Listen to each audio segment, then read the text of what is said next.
Andrew McCART, IFL TV in association with MTK Global. I'm here at the MTK Scotland gym with Tyrone McCULLAGH. Just seen you do about half an hour on the treadmill. How's it going? That's the usual finisher for me, is 20 minutes or half an hour on the treadmill after a session. Just a bit of weight loss to get the weight down, obviously. Get the weight down, obviously. Before we talk about your fight in a couple of weeks and all the rest of it, I've mentioned this. We've spoke about it briefly off camera. You're missing Tyrone McCULLAGh? Not at all. That's a lie. I can see it in your eyes. Life's great without him. The cunt doesn't know. He doesn't make one cup of tea. He doesn't cook. All he does is sleep. It's great not having him. Well, he's here Sunday, so you've only got a couple of days left. I'm making the most of it. Good stuff. Well, let's talk about your fight. You were due to fight a couple of weeks ago in Belfast. Yep. That fight was called off. You're now fighting the Spanish champion, I believe, named Rodriguez, down in Newcastle in 3 weeks' time, 3 weeks tomorrow. Just your thoughts on the fight, and have you seen much of Rodriguez himself? I've watched him fight Thomas Ward, and Thomas Ward dealt with him easily enough, I would say, but don't get me wrong, Thomas Ward is a class act, so I could use that as a benchmarker, but I'm just sticking to my own game plan and what Danny tells me, and I know as long as I box the way I can or do the best of my capabilities, I'll be alright on that night. It was sort of like short notice. I think it was only like a week or maybe even less than that you found out you were fighting in Newcastle and not in Belfast. Yeah. How's your mindset when that sort of stuff happens, when you're due to fight in 6 days and you say, well, you're not fighting now, you're fighting 4 or 5 weeks time? How was your mind when you got told that information? You just have to bite the bullet and get on with it, really. Obviously it's a bitter pill to swallow, but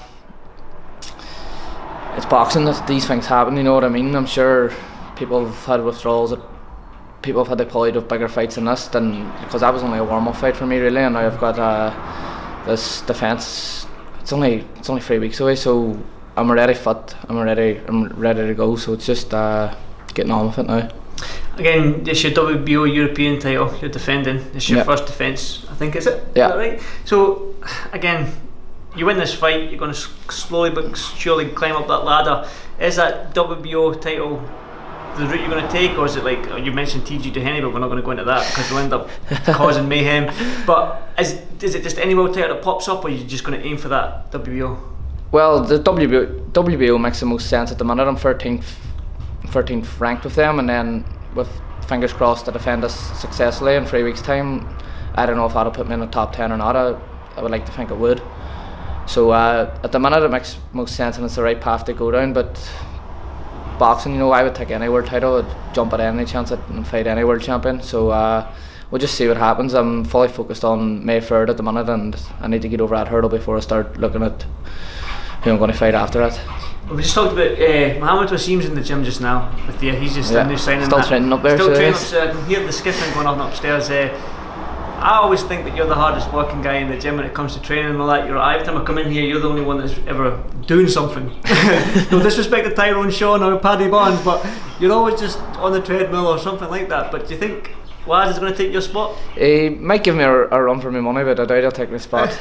I train the hardest, so I do. Good stuff, good stuff. Well, again, you've got this fight in May. Is there anything else lined up for you at the tail end of the year? What's your expectations before this year's out? I keep going on about this, again, this world title shot. I would love to get it before 2019's out. Whether that happens or not, I don't know, but I just need to keep on winning. There's the August, well, I'm nearly sure it's 100% is the McCART homecoming in August 3rd in the Fela in Belfast, West Belfast, so it's going to be a massive show, and I would like to get a massive fight in that, whether as a world title fight or an eliminator or fighting for another belt, I don't know, but I'll just stick to my end of the bargain and keep on winning and let MTK sort out the world title. Well, there you go, that's what they're there for, and they've been doing wonders for every other boxer. They have, there you go. Well, let's talk about that. There's Mike Collins' homecoming in West Belfast on the 3rd of August. Like, you're not from Belfast, you're from Derry, so when's your homecoming? We've been working on that as well, and MTK have been trying to get it. There again, I think I've mentioned it briefly before, there's how do I put it, Derry falls out the jurisdiction, outside the time jurisdiction within the nearest neurological neurological unit. But do you not have somebody on site with that sort of skill, or does it have to be a unit? There's ways and means around it. There's a doctor's been a bit of a stickler, so he is in the British Boxing Board, but we're still working behind the scenes. Maybe he's not, sorry, I might be using the wrong words there. Maybe he's not being a bit of a stickler. Maybe it's just black and white and sticking to the rules. But I believe it'll happen. It's only a matter of time.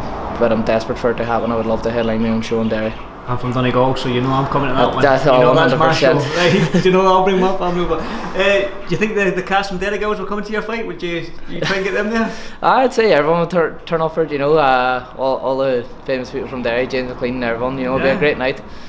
Shane Duffy, and I'm just naming Irish or Derry footballers at the minute. So Shay Given as well. No, he's just across the border, so he is on the border. Muff is it, or? I don't know, sure. But get everyone turned out for it when it happens. In the town hall. Is that what it's going to be? Well, again, before you, like, what's the rest of the plans? I know you've done a good training session just now. The weight, I don't want to big you up, but I'm saying you're looking slim, so that's a good thing. You've not weighed yourself. So what's the plans for the rest of the day?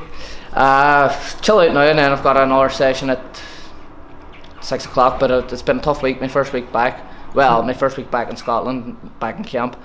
I've been taking over, obviously, but so I might just do a long run because I'm starting to feel it now this week. So and going around Strathclyde Park again. Enjoy that. Loved it. It's nice to be park, so it is. And look at the weather. It's like Spain up there. I know. Sure. The crowds are coming over now. Like, what more could you want? Exactly. There's the main man there. Sunny Scotland. Fresh. so again, in closing, world title by the end of 19. That's your dream, but whether it happens, you just got to keep grafting. Yeah. Well, Danny, what do you think? World title by the end of 2019. Sorry? World title by the end of 2019. 2019 world title if we can get it. There we go. You heard it from them. That's the horse's mouth right there. We've got it here first. If it doesn't happen, we blame Danny. That's it. Right, Tyrone, I'll let you get back to it. Cheers, Andy. Thank you. TV. Thanks, mate.